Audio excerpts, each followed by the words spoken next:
Losing your job as a middle-aged person can be really tough, and the first major problem is the mortgage. When you work for a big company and lose your job, dealing with the mortgage becomes an incredibly daunting task. Back when things were going well, you bought a house worth several million or even tens of millions. But suddenly you lose your job. And what about the mortgage payments? Even if you made a down payment up front, it's highly likely that you won't be able to keep up with the monthly installments. Finding another job with a salary of tens or hundreds of thousands becomes very challenging. Once after exiting the subway, seeing there was no one around, I broke down in tears. It's embarrassing, a 35-year-old man crying, likely to be ridiculed by others. The stress of job hunting looms, as I had just been made redundant from my job the day before. On top of that, I face impending unemployment, with thousands in debt and a monthly mortgage of $4,000 to be repaid. How hard is it to find a job these days? I am a graduate of a university ranked among the top 100 in the world rankings, currently residing in Chengdu. Despite searching for work for 3 months, I have had no luck. In the aftermath of the pandemic, China's economic recovery seems elusive, with layoffs and unemployment news pervading every corner. The unemployment rate for Chinese youth has been hitting record highs, and the circumstances of middle-aged unemployment are equally alarming. The mainland market can no longer accommodate the influx of graduates, and the real phenomenon of age discrimination against those above 35 is worsening. For many professionals, turning 45 signifies the end of their career path, leading to permanent unemployment. On July 17th, the Chinese Communist Party's National Bureau of Statistics reported a youth unemployment rate of 21.3% in June. However, an article by Zhang Dandan, an associate professor at Peking University, suggests that if the approximately 16 million individuals who are lying flat or living off their parents without working are considered unemployed, the actual unemployment rate for young people in March could be as high as 46.5%, far above the official rate of 19.7% reported that month. Official data released by the CCP for May showed an unemployment rate of 4.1% for adults aged 25 to 59. But how accurate is this figure? The true predicament of China's economy is so complex that even economists struggle to provide a rational explanation. Recent reports from independent media highlight the situation of unemployed middle-aged individuals. The impact is even more severe for those who once held high-income jobs. In an interview with independent media in July, 38-year-old Chen Tao, a former reporter for Southern Weekend, shared, "I have a master's degree from a top-ranking 985 university. I've been unemployed for over a year and haven't found a job yet. Over 98% of my resumes have been ignored. Despite having an impressive work history and graduate degree, once you cross the age of 35, nobody seems to care. A few years ago, I found job hunting rather easy. To be honest, last year I downloaded virtually every single recruitment apps and communicated with employers 1,953 times, only to receive 3 or 4 interview invitations at most. More than half of the time, my applications were left unread. It's astonishing that even for a small company, there would be second and third interviews. By the end, I was in competition with high-level executives for the same position." After the pandemic lockdown was lifted, Chen Tao found a job delivering food. However, 3 months later, he had to leave the industry as orders had dried up. Chen Tao said, "Sometimes I would wait outside for 2 or 3 hours at night without getting a single order. I even resorted to using software to snatch orders, but to no avail." Guo Liang was originally the head of a department in an internet company. He had left his hometown to seek a career in Beijing 16 years ago. Now, at 41, not only does he have a family in the city, but also 2 children who are still in primary school. His wife resigned from her dream job to support him by taking care of their children full-time. Like many others of his age, he shoulders life's burdens, including housing and car loans. Supported by his stable income, all these expenditures were manageable. However, with the downturn of the industry, the steady life Guo Liang once enjoyed started to wobble under successive rounds of layoffs. This left him in constant anxiety and tension. When the storm of layoffs came, no one was spared. He was laid off. Initially, he thought of unemployment as a chance to rest and recover from years of work exhaustion.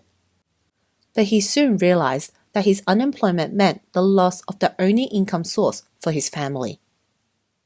Seeing the continuous daily expenses, Guo Liang felt his sense of security slipping away.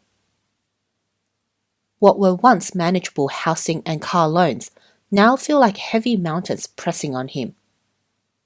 Even though he attempted to find another job, his resumes seemed to disappear into thin air given his awkward age. With the current state of unemployment, his life is like a derailed train, hurtling him and his family into an abyss. An article published on a mainland public social media account tells the story of Wei Peng, pseudonym, 45 years old, who 10 years ago was the CEO of a company earning an annual salary of 800,000 RMB with over 100 subordinates. This year, Wei Peng lost his job and now works as a courier earning 18 RMB per hour. Like Wei Peng, many middle-aged unemployed individuals have swallowed their pride to deliver food or packages. Recently, a new term has gained popularity in China: urban nomads. These are predominantly middle-aged unemployed individuals. They pretend to go to work every day, spending their time in libraries, cafes, malls, or on park benches. Some bring their own food and spend the entire day sitting by a park or riverside. Those who once held high-income jobs are now unemployed face an even more grim situation than the younger generation because they are the economic pillars of their families. Starbucks has frequently topped trending topics, drawing widespread attention. Once regarded as a high-end setting for business negotiations and collaborations, Starbucks has now become a refuge for the unemployed. Hiding within these cafes are middle-aged individuals who have just lost their livelihoods and carry the enormous pressure of supporting their families, yet are unable to find new jobs they are satisfied with. In these most bewildering times, they are worried about their family's misunderstanding and anxiety, and afraid of the insincere concern from their friends. Their only option is to order the cheapest cup of coffee at Starbucks and hide in a corner, pretending to be busy at work. Gao Xiang is one such unemployed individual. He was a senior manager in a company, boasting a stable income and a promising career trajectory. But as the company's performance declined, he was forced to leave his post amidst a wave of layoffs. Every morning, Gao Xiang would, as usual, dress up, squeeze into the morning rush hour subway, walk into a coffee shop, find a corner seat, and start his day. His only job now is to find a job and attend interviews. For a middle-aged person, work is their second life. A respectable job is a symbol of status and also a source of confidence. The discrepancy in status makes it hard for him to swallow his pride, unwilling to admit that years of effort have come to naught, and to restart from the beginning of his career. But reality stares him in the face. Those who choose him cannot meet his needs, and those he chooses do not respond. Each day, he's caught in a vicious cycle, driving himself into a dead-end street of life. This is the current situation in the Chinese job market. For a middle-aged person, it's challenging to regain their former position. Historian Li Yuanhua, who is based in Australia, said, "Due to the deteriorating economic environment under the Chinese Communist Party, many people who once had good jobs now have none. These people are in Starbucks every day, revising and submitting their resumes, mainly because they don't want their families to know. You see, people at this age generally have elderly parents and young children to take care of, so their family responsibilities are immense. Therefore, they don't want their sudden unemployment to cast a shadow over their family, so they are striving to find a new job as quickly as possible. Li Yuanhua added, in a normal society, highly educated individuals with rich work experience who contribute significantly to their companies should be highly valued. However, the corporate culture under the Chinese Communist Party has deviated from normality. So, when the economy is in a downturn, job positions are few, competition among young people is fierce, and if you are slightly older, they simply don't need you anymore. There are four main reasons for the persistent high unemployment rate in China. Firstly, the Xi Jinping administration's stubborn implementation of the 3-year zero-COVID policy has led to an artificial stagnation of the economy. This has resulted in a large number of business closures and an explosive increase in unemployment. Secondly, the Chinese government has been suppressing private enterprises in recent years, repeatedly cracking down on industries such as internet platform companies and education and training. The crackdown of the education sector alone has resulted in nearly 10 million job losses. Statistics from mainland China's enterprises data company, Qi indicates that over 4.45 million private enterprises have collapsed. Private enterprises in China account for nearly 80% of employment. Thirdly, China's economy is showing a trend of decoupling from the global economy, resulting in the outsourcing of supply chains and a decline in orders. Official CCP data state that foreign enterprises, accounting for 2% of market entities, have driven employment for about 40 million people, accounting for 10% of the urban employment population in the country. If the trend of the global economy decoupling from China continues in the coming years, it could become the norm, leading to even greater difficulties for Chinese people seeking employment. Fourthly, the education marketization led by the CCP government has resulted in a severe mismatch between talent supply and market demand.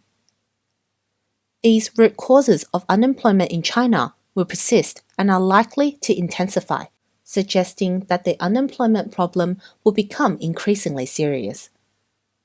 This puts the CCP regime's social stability at risk. On July 19, the CCP Central Committee and the State Council issued guidelines on promoting the development and growth of the private economy. The 31-point document, almost 7,000 words long, listed details from enterprises development to financing support, and from legal safeguards to social affairs. The previous guidelines were issued in 2005 and 2010, but both came from the State Council. The joint issuance by the CCP Central Committee and the State Council this time is unprecedented in its importance. On July 24, the Political Bureau of the CCP Central Committee held a meeting to analyze and study the current economic situation and plan the economic work for the second half of the year. The meeting announcement stated that in order to do a good job in the economic work for the second half of the year, it is necessary to actively expand domestic demand, play the fundamental role of consumption in driving economic growth, expand consumption by increasing residents' income, and stimulate effective supply through end-user demand. On the same day, the National Development and Reform Commission issued a notice on further strengthening efforts to promote private investment and strive to stimulate the enthusiasm for private investment, which is also a supporting measure for the guidelines on promoting the development and growth of the private economy issued on July 19.